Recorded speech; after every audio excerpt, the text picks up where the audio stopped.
vous présenter en deux phrases chacune. Ok. Bonjour, déjà. C'est là. C'est là, d'accord. Okay. Donc, moi, je suis Rachel, je suis freelance de communication et marketing. Donc, j'accompagne des clients dans leur stratégie. Je fais l'exécution du marketing. Je fais pas mal d'éditorial et je fais pas mal d'events aussi. Et c'est dans ce cadre-là que mon ex-collègue Anne Ariel, avec qui j'ai bossé sur le No Code Summit, m'a appelé pour rejoindre l'équipe de folie qui organisait cette journée. Trop bien. Et donc, moi, c'est Angeline, je suis product manager pour un studio de design produit qui travaille sur différents types de solutions digitales. Pour une PM, j'ai fait beaucoup de no-code, beaucoup de projets en no-code, ce qui n'est pas forcément très usuel pour les PM. J'ai participé en avril donc, à la No Code Week, j'ai beaucoup aimé. Donc, quand Amandine a parlé de ce projet, j'ai eu envie de donner un coup de main pour que ça puisse se faire. Et ça, c'est magnifiquement fait. On va parler un tout petit peu plus fort. Est-ce que vous pouvez nous donner un petit peu vos rôles pendant cette No Code Week? Est-ce qu'il y a des choses marquantes excusez-moi, pas No Code Week. Grande journée. Dans l'organisation, on va dire un mot, est-ce qu'il y a des choses qui vous ont marqué particulièrement sur la préparation? Une ou deux choses, des choses qui vous viennent en tête par rapport à cette préparation qui vous ont marqué? Moi, j'ai eu plaisir à retrouver la communauté No-Code pour laquelle je n'ai pas bossé ces derniers mois. Vraiment, il y a un esprit, quelque chose d'unique, je trouve. C'était super chouette. Et moi, je m'occupe plus particulièrement de la partie communication. Et je suis arrivée un peu après les filles qui ont commencé il y a 5 mois. Moi, je suis arrivée il y a 2 mois et demi pour aider l'équipe, travailler sur la communication LinkedIn, donner un petit peu plus de visibilité à l'event et sur différents trucs. On va dire support. Donc, la com, c'est vraiment mon truc. Et j'aime bien le côté un peu qui ne se prend pas au sérieux et un peu informel de la communauté qui permet de s'amuser en communication. D'accord. Quand tu dis que c'était que tu étais assez libre de faire ce que tu voulais, c'est ça? Il n'y a pas trop de guidelines? Ouais, je pense qu'on est assez libre. Donc, moi, je suis arrivée, je me suis amusée avec le mot grande journée, en fait. Donc, j'ai fait toute une charte éditoriale en mettant grand partout, en faisant des blagues. Enfin, je trouve que c'est pour donner un peu des trucs un peu rigolos, parce que je trouve que ça va bien avec la communauté qui ne se prend pas au sérieux, qui est assez simple, direct et informel. Salut Alice Corp. Si vous avez des questions à leur poser, n'hésitez pas. On voit combien il y a de monde là? 16 personnes. Et Angéline? Merci déjà aux 16 qui sont avec nous, ça fait hyper plaisir. Et qu'est-ce que je peux dire de marquant de mon côté? Peut-être la première chose, c'est quand même de savoir que c'est une team full bénévole, hein, c'est du 100% bénévolat. Donc ça, c'est déjà un challenge parce que Amandine, elle, c'est une pro de l'événementiel et elle aime faire les choses comme une pro. Sauf que bon, finalement, on est quand même sur des moyens qui ne sont pas des moyens d'un événement pro, même si on a des mécènes derrière qui nous ont vraiment backés, qui nous ont soutenus. Et donc, team 100% bénévole, donc ça, quand même, c'est un vrai challenge d'organiser quelque chose comme ça en plus de son job de tous les jours, quoi. La deuxième chose que je pourrais dire, donc moi, mon rôle là-dedans, c'est vraiment tout ce qui est logistique, donc trouver le lieu, organiser, vraiment négocier déjà l'accès à ce lieu. Donc, on est en plein centre de Paris, derrière la gare du Nord, dans un lieu qui est habitué à accueillir des associations, des événements communautaires comme le nôtre. On a beaucoup de place, donc ça, c'est quelque chose de notable. On a réussi à avoir un lieu avec plusieurs salles, et notamment 2 salles où on peut vraiment faire ce qu'on aime faire, c'est-à-dire mettre les mains dans les outils ensemble. Et donc, ce que je pourrais dire par rapport à ça aussi, c'est que moi, je suis product manager, je fais du produit, mais j'ai aussi un pied dans ce qu'on appelle le customer care, pour ceux qui connaissent. Et donc, moi, mon souci vraiment dans cet événement, c'était que les conditions d'accueil soient les meilleures possibles, que les gens viennent, qu'ils se sentent bien accueillis, qu'ils soient confortables, qu'ils aient de la place dans les différentes salles, qu'il y ait à manger, qu'il y ait à boire, qu'il y ait des prises, un endroit pour poser son manteau, donc que ça soit une bonne expérience globalement. Là, pour le coup, de tout ce qu'on a vu, de tout ce que j'ai vu un petit peu aussi en live tout à l'heure, c'est vrai que c'est... Pour un couloir, il est quand même très bien chargé, très bien optimisé, Il y a tout. On se pose une question. Amandine, elle est comment? En vrai, il n'y a personne, il n'y a pas de monde qui nous écoute. Non, en vrai, elle est impressionnante. d'efficacité, de drive. C'est une nana qui a vachement de drive. Et c'est super parce qu'effectivement, on était bénévoles, on n'était que quelques jours, on asynchrone. Donc, il fallait être super organisé pour arriver à travailler ensemble. C'était un challenge aussi de bosser avec des gens. Enfin, il y avait deux, trois filles qui se connaissaient, mais on se connaissait assez peu. On bossait beaucoup en asynchrone. Ouais. Donc, il fallait être quand même suivre. Et Amandine, c'est la pro de l'orga. C'est ça, elle a de l'expérience et donc elle est en maîtrise en fait. Elle est en maîtrise, donc chacun savait ce qu'il avait à faire. On avait des points de synchro 30 minutes ou 45 minutes tous les 15 jours. C'est pas beaucoup pour se parler en live. Ouais. Mais un Slack très très vivant, forcément, plusieurs Slack très vivants. Et ouais, sa grande force, c'est l'orga et puis la créativité, mais là-dessus, on a bien aidé. Enfin, mais elle arrive à nous canaliser, à dire non, mais là, on va trop loin, allez, on se focus. Parce que, c'est vrai que je trouve qu'elle a réussi à trouver des petites choses un peu innovantes, de créativité, qui rend un peu les événements un peu uniques. Les petits stickers, les machins, des choses un petit peu qui fait que c'est. En fait, moi je fais un peu d'événementiel. Ce qu'on retient dans l'événement, c'est pas forcément les confs, les trucs, c'est des petits trucs qui ont fait qu'on t'a dit il y a un petit effet waouh et on s'est dit ça fait appel à l'émotion, à quelque chose, une connexion humaine. Donc et ça, c'est pas forcément beaucoup de temps ou d'argent. En fait, c'est des idées plutôt de la créativité. Ouais, c'est ça. On s'est éclaté là ces derniers jours. Je sais pas si vous avez fait la conf d'ouverture. À faire un jingle pendant les confs, à faire des slides on s'amuse à faire des slides un peu sympas entre les confs aussi.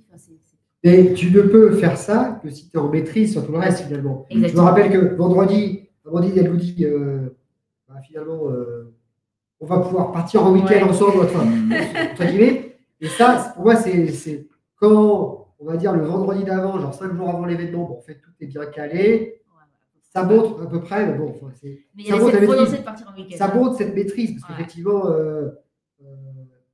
moi je sais que d'expérience dans des événements, quand les gens réussissent bien, effectivement, ils peuvent.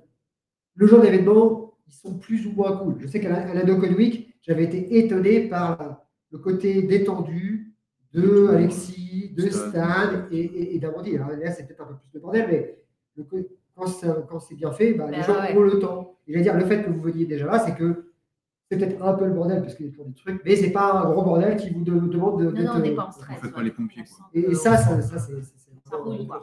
Et puis c'est vrai que c'est parce que c'est important pour nous aussi. Tu disais comment elle est Amandine. Amandine, c'est une déesse de l'orga, comme tu l'as dit. C'est Rachel, avec elle aussi. C'est sûr, c'est une pro de l'événementiel aussi. Elle n'improvise pas, mais c'est aussi quelqu'un de très engagé. Et c'est vraiment, elle croit à la communauté No Code France, c'est quelque chose qu'elle porte. Elle a vraiment pris beaucoup sur son temps libre. Et donc, c'est un investissement en temps, mais c'est aussi un investissement en énergie. Et donc, elle a ce souci du détail, avec cette volonté d'apporter à la communauté, de faire vivre la communauté. Donc, il y a vraiment de l'engagement aussi chez elle. Et du coup, c'est très agréable aussi de partager ça avec elle dans l'équipe d'Orga. Oui, c'est vraiment. Est-ce que sur votre week-end off, vous avez vraiment été off? Vous avez un peu triché? Moi, oui. À peu près. On a reconnecté un peu le dimanche soir. Tu vois, pour les slides. Et oui, il y avait quelques trucs à faire. Et puis après, on se notait des trucs pour se dire allez, lundi. Et puis, on n'a pas fait le pont. C'était un week-end de 2 jours. On a vraiment bien bossé lundi et puis un peu hier quand même. Ouais, j'allais le dire. Moi, c'était pas mon cas, mais il y en a qui ont bossé jusqu'à 2 h du matin. Et donc, la journée d'aujourd'hui, quels ont été les trucs imprévus qui se sont passés? Quels sont les trucs qui vous ont peut-être agréablement surpris? Dites-nous un peu votre impression par rapport à ce début de journée. Le truc chaud en début de journée, c'est qu'en fait, en amont, on pensait avoir le lieu la veille pour bien tout installer. Après, on a su qu'on ne l'avait qu'à 7h45. Donc, c'était quand même, fallait être super au taquet. Ouais. Et puis à 7h45, quand on est descendu, on a dit, non, c'est 8h en fait. Et du coup, on a un petit niveau de pression. Et puis le temps de s'organiser, on avait demandé des bénévoles, mais où aller qui gérer les bénévoles, c'est pas simple. Les gens, ils sont là, qu'est-ce que je fais? C'est ça. Donc, on a eu 5 minutes de panique, et puis après, ça roulait. Et puis, les gens sont arrivés tranquillement, et puis ça se fait. Et puis, on a eu beaucoup d'aide. On a eu vraiment des personnes qui étaient là à 7h20 du matin, qui étaient allées chercher les croissants. Donc, on a été énormément aidés par toutes les personnes qui étaient là, qui se sont saisies. Combien de temps il vous reste là encore? Il ne faudrait pas trop tarder si on pouvait terminer dans pas très longtemps. 2 dernières choses. Est-ce que vous avez une chaîne Twitch ou YouTube préférée? Ah, moi, je ne suis pas du tout. Vidéo. Enfin, je ne suis pas trop vidéo. Moi, je suis vachement texte. Moi, j'écris beaucoup et je lis beaucoup et je D'accord. lis des newsletters. Ou un blog ou une newsletter, vas-y. Newsletter In Bed with Tech. Ouais, que ce soit dans la tech, il y a une Ok. newsletter qui s'appelle In Bed with Tech de Marie Je note. Dolé sur plutôt les innovations tech, ce qu'elles apportent, réflexion là-dessus. Un peu In Bed with philosophique. Tech. In Bed with Tech. Ok. Cool. De qui? Marie Dolé. D-O-L-E. D-O-L-L-E. C'est in bed ou In En bed bed. with tech. Ouais, c'est ça. Non, non. Ok. In bed, c'est. Ok. Ok.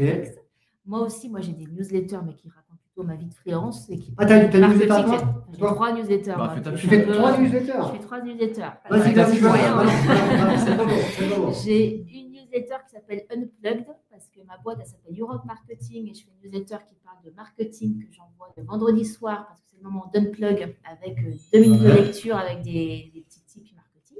Ok. Donc Unplug comme Unplug. J'ai une newsletter qui s'appelle Décalage horaire où je raconte un peu, parce que je me suis lancée en freelance Ok. tard dans ma vie, donc je suis un peu en décalage, je raconte un peu ma vie et comment je Ok. lance, etc. Et j'ai une newsletter collaborative, ça aussi c'est une expérience, qui s'appelle le Club du Vendredi, qu'on envoie le vendredi avec 4 freelances qui ne se connaissaient pas et on collabore pour faire une newsletter et qui parle un peu de la vie de freelance et de comment on arrête de se mettre la pression et comment on profite de notre vie. Et Voilà. comment les trouves ces newsletters? C'est des newsletters qui sont sur ces Substack certaines et sur web. Mais si on va sur mon profil LinkedIn, on trouve tout ça. Ok. Et toi, Angéline?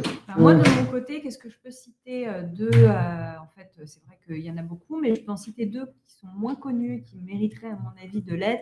Bon, déjà, il y a tous les super Twitch et live de la chaîne de No Code France. Moi, je suis une fan de la moldue du No Code. Ah.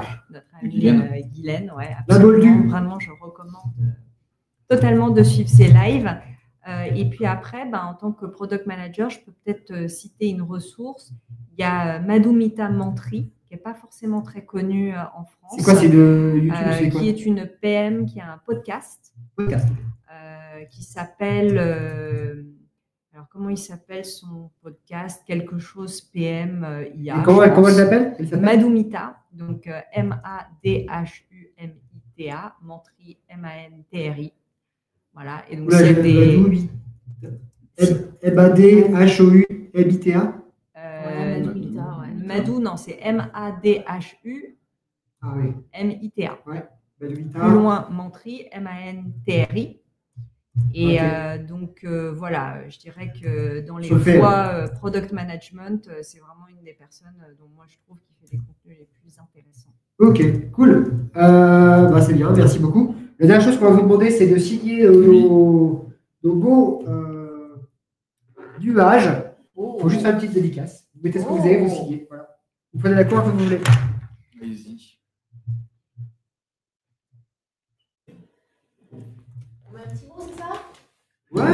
Tu signes, tu mets un petit mot, tu fais un dessin, tu fais ce que tu Ouais. veux. C'est libre. Laurent, tu n'as pas pu venir. Eh bien, c'est le meilleur endroit. C'est là où il faut être ici. Tu auras les retours de de beaucoup d'intervenants de la journée qui viendront dire ce qu'ils ont fait.